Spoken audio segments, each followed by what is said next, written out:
Assalomu alaykum qadrli kuzatuvchilar. Ko'p bemorlarni operatsiya qilamiz. Operatsiyadan keyin bemorlarda savollar tug'iladi. Nega? Chunki bemorlar birga yotishadi. Bir kunda 4 ta 5 ta operatsiya qilsak, yonma-yon yotishadi, bir-biridan nomer almashishadi bemorlar. Bir xillarida operatsiyadan keyin ham belda og'riqlar, ba'zi sal oyoqda og'riqlar bilan keladi. Men birga operatsiya bo'lgan sherigim yaxshi bo'lib ketdi. Nega men yaxshi bo'lib ketmayapman? Degan narsa bo'ladi. Hammani muammosi bir xil degani emas.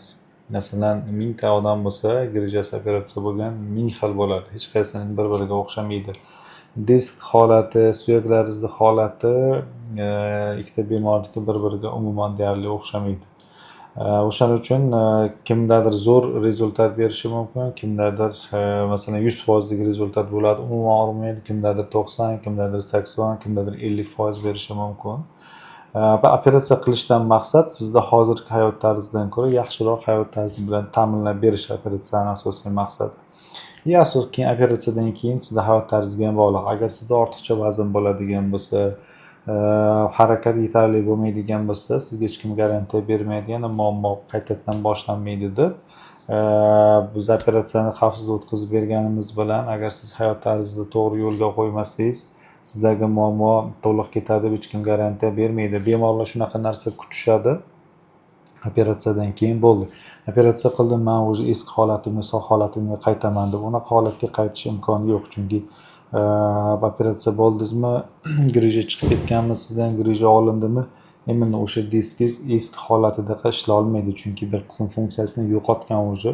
Ya'ni taxminan bir 20-30% funksiyasini yo'qotgan bo'lsa, o'sha 20-30% qolgan diskiga nisbatan funksiyasi pasayadi u diskingiz ko'proq ishlashga majbur bo'ladi. O'shaning uchun ham operatsiya bo'ldi, menda hammasi yaxshi, hech narsa qilmasam ham muammo bo'lmaydi deb kimdir o'ylaydigan bo'lsa, bu 100% noto'g'ri narsa.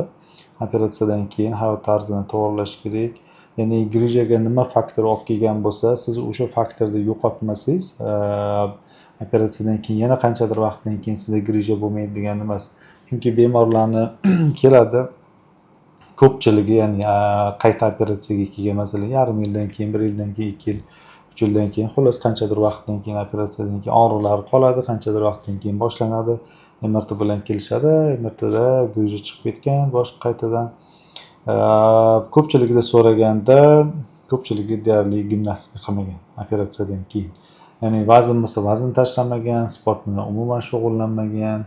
Bunaqa holatda, ya'ni sizni birinchi grijaga olib kelgan faktorni yo'qotmaguningizcha u proses to'xtamaydi.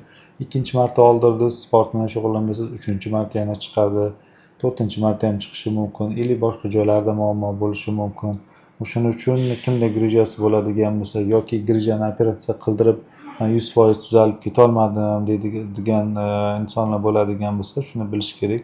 Hammani muammosi bir xil emas.